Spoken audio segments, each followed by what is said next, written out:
वृक्षों को बांसुरी के सौभाग्य से ईर्ष्या हो रही है। वृक्ष कह रहे हैं कि कल तक बांसुरी भी वृक्ष थी,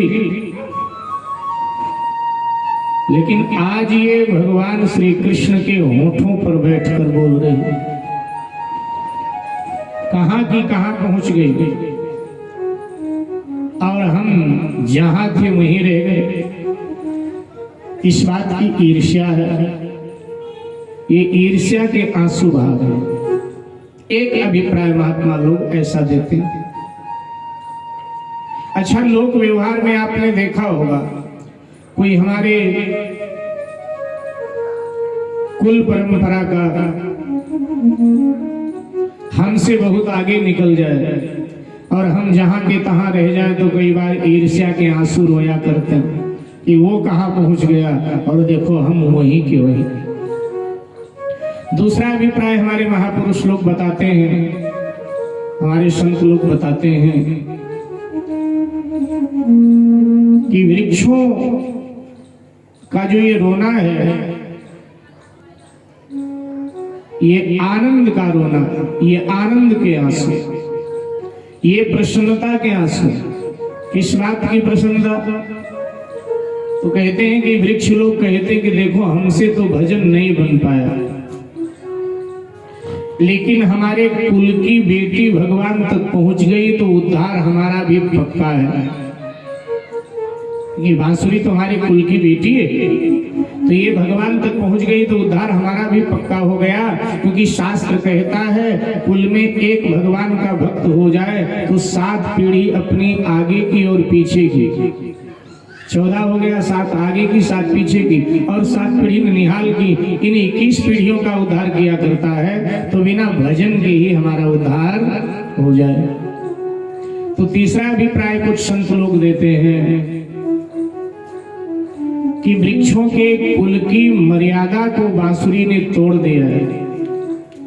अच्छा, कुल की मर्यादा जब बेटी तोड़ देती है तो माँ बाप को रोना तो आता ही है कि हमारी बेटी ने हमारे कुल की मर्यादा तोड़ दिया, तो माँ बाप की आंखों से आंसू बहते। वृक्ष कहते हैं कि हमारे कुल की मर्यादा है, हम सबका घर बसाते हैं। वृक्ष लोग घर बसाने का काम करते हैं। भाई आप घर बनाते हो तो लकड़ी का कितना सामान घर में होता है, कीवार से लेकर चकला, बेलन, टेबल, कुर्सी तक लकड़ी का। तो वृक्ष कहते हैं कि हम तो घर बसाते हैं, लेकिन हमारे कुल की ये जो बेटी बांसुरी है ना, ये कृष्ण के होठों पर बैठकर जब बोलती है तो जिन जिनके कानों में आवाज जाती है उनका घर उजड़ जाता है। बोलो वृंदावन उजड़ जाता है ना। जिनके कानों में कृष्ण के बांसुरी की ध्वनि गई उनका घर उजड़ गया। भाई किसी पुरुष के कान में भगवान के बांसुरी की ध्वनि जाए और वो पुरुष घर बार छोड़कर भगवान का हो जाए तो उसकी घरवाली क्या कहेगी? यही तो कहेगी कि कृष्ण की बांसुरी ने हमारा घर उजाड़ दिया।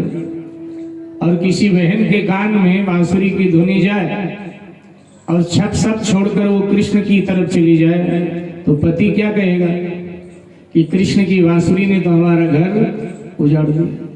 तो माने जिनके कान में इसकी ध्वनि जाती है वो सर्वस्व छोड़ करके कृष्ण की ओर दौड़ पड़ते हैं, आकर्षित होकर के कृष्ण की ओर दौड़ पड़ते हैं।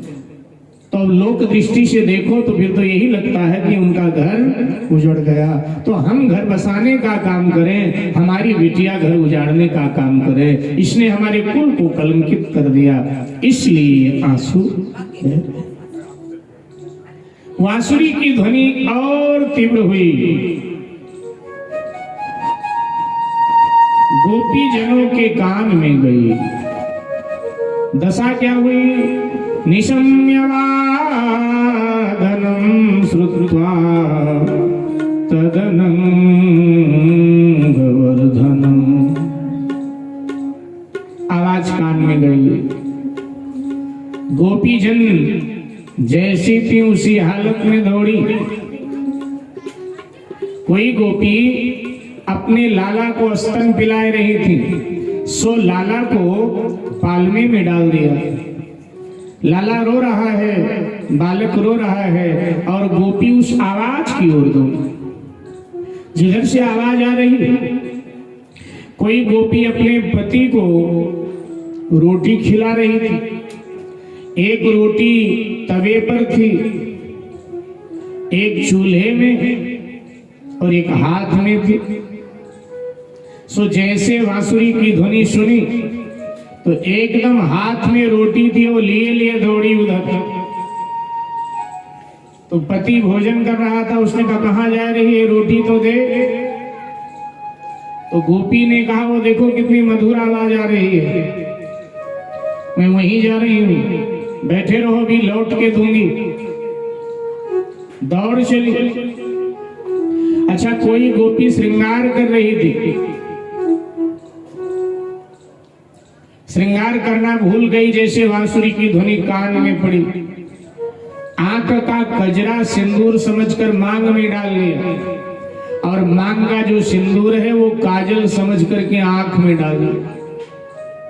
वस्त्र उल्टे पहन लिए, कमर की करधनी माला समझकर गले में और गले की माला करधनी समझकर कमर में लटका लिया। दौड़ पड़ी। एक गोपी के ससुर जी ने आज दोपहर में गोपी से कहा कि बिटिया बड़े दिन हो गए, खीर खाने को मन कर रहा है, सो खीर बनाए दे।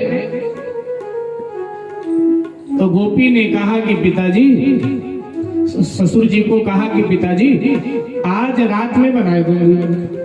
सो गोपी ने एक पतीला खीर बनाया। ससुर जी बैठे झीम रहे थे, खीर परोस दिया था, ससुर जी खीर झीम रहे थे।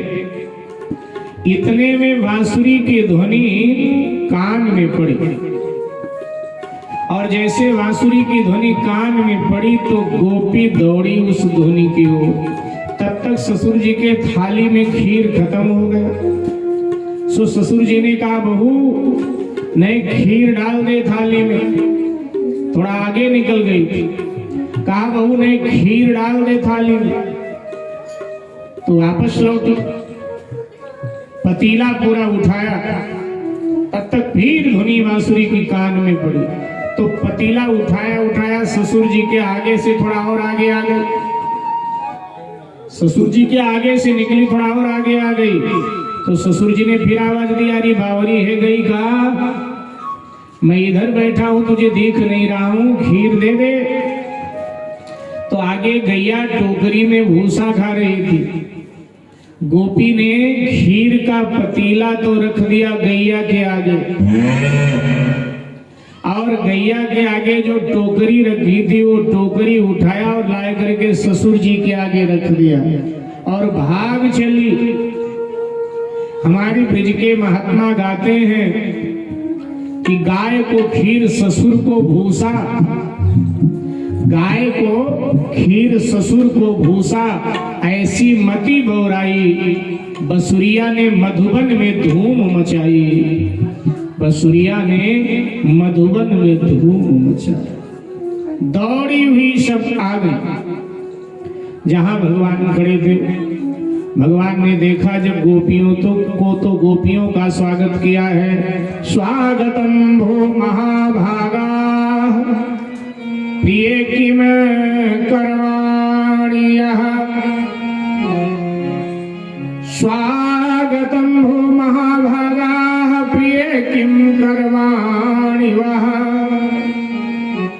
हे महाभाग्यशाली गोपियों, आपका स्वागत है। स्वागत क्यों किया? इतना बड़ा त्याग करके गोपियां आई हैं तो स्वागत तो बनता है साहब। इसलिए भगवान ने गोपियों का स्वागत किया। और अब